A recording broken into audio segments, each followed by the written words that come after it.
Hello everyone, this is Dr. Deepa. Today we'll learn about the clavipectoral fascia. The clavipectoral fascia is the fascia of the pectoral region. As the name clavipectoral fascia itself says that it is a fascia related to the clavicle and the muscle. The muscle involved here is the pectoralis minor muscle. So we study the clavipectoral fascia under the following subheadings. Firstly, we begin with the definition of the clavipectoral fascia, then comes the muscle enclosed, the attachment, the structures piercing the clavipectoral fascia, and the clinical importance of this fascia. So to begin with, what is this clavipectoral fascia? So this clavipectoral fascia is a strong sheet of the fascia which is present deep to the pectoralis major muscle between the clavicle above and the pectoralis minor below. So this sheet of fascia is seen between the clavicle above and the pectoralis minor below.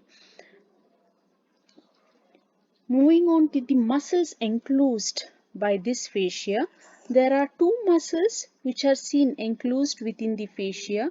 The very first muscle is the muscle which is hidden immediately beneath the clavicle, which is called as the subclavius. Yes, above the muscle enclosed by the fascia is the subclavius, and as the fascia descends down, it splits to enclose the second muscle which is called as the pectoralis minor muscle. So there are two muscles enclosed within this fascia. Number one is the subclavius and the second is the pectoralis minor muscle. Moving on to the attachments of the clavipectoral fascia. Yes, this clavipectoral fascia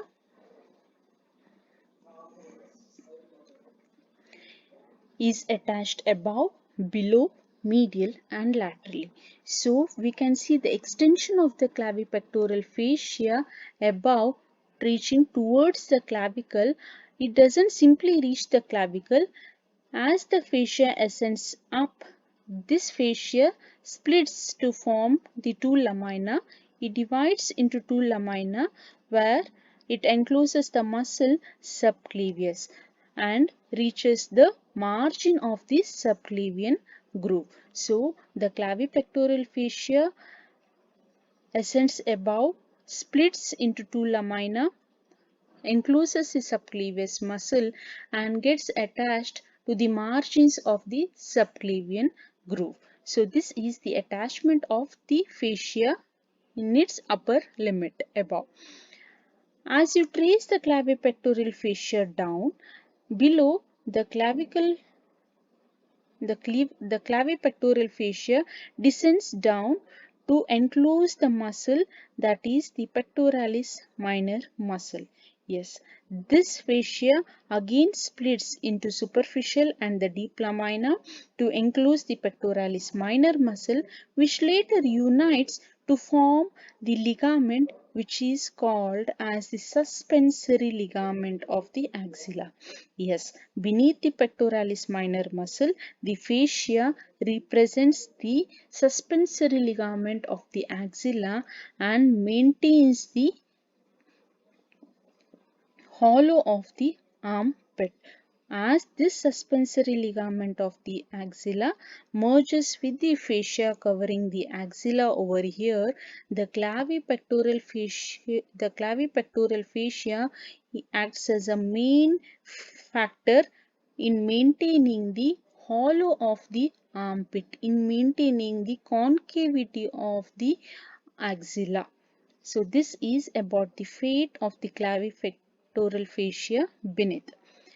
As we go medially, the clavipectoral fascia ascends medially to reach the first rib. So medially, the clavipectoral fascia merges with the anterior intercostal membrane of the upper two spaces. Yes, medially the clavipectoral fascia merges with the membrane, that is the intercostal membrane adjacent to the upper two spaces.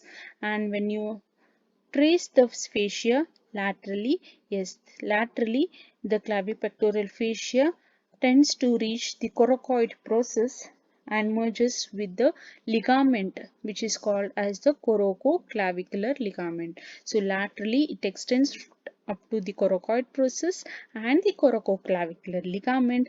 Medially it merges with the anterior intercostal membrane of the upper two spaces, where it is seen merging with the costoclavicular ligament.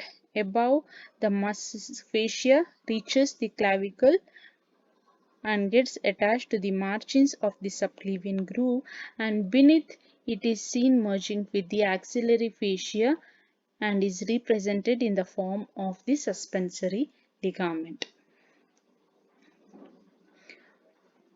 Moving on to the structures pierced by the clavipectoral fascia. Yes, this clavipectoral fascia is pierced by the nerve, artery, vein and the lymph vessel. The nerve which is pierced by this fascia is called as the lateral pectoral nerve.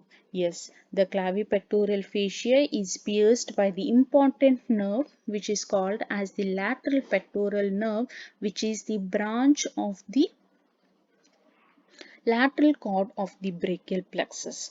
The artery pierced by the fascia is the thoracoacromial artery, which is the branch of the second part of the axillary artery.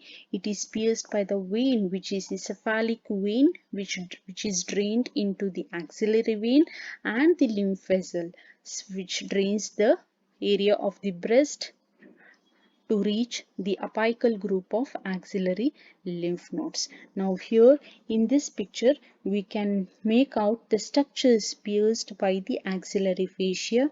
Here is the cephalic vein. We can see here the fascia is pierced by the cephalic vein. Once the cephalic vein pierces the fascia, it drains into the axillary vein. Along with the cephalic vein, we can also see there is a nerve and there is an artery. The nerve seen here is the lateral pectoral nerve.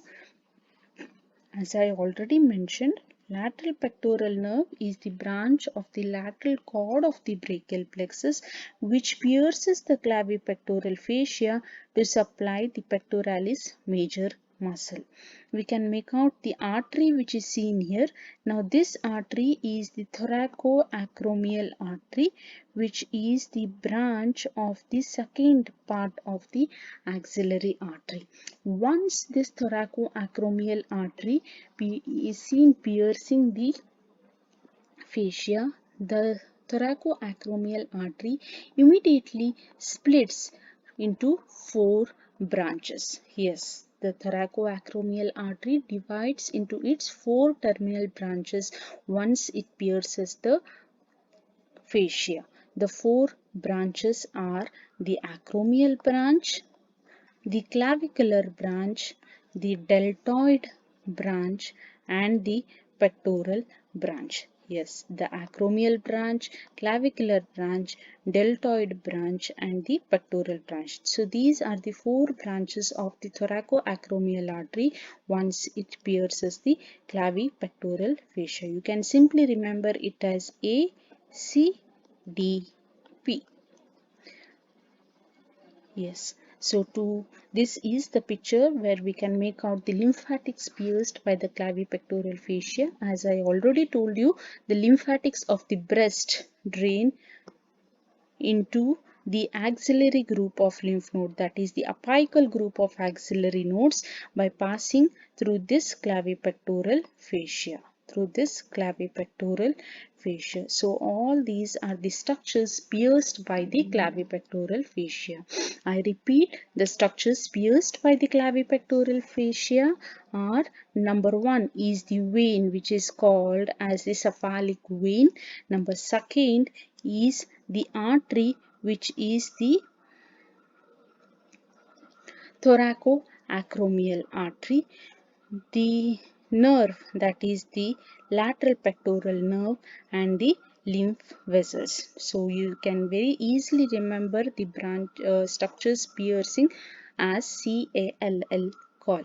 Okay, the C represents the cephalic vein, A represents the thoracoacromial artery, L represents the lateral pectoral nerve, and this L represents the lymph vessels. So this is about the structures piercing the clavipectoral fascia.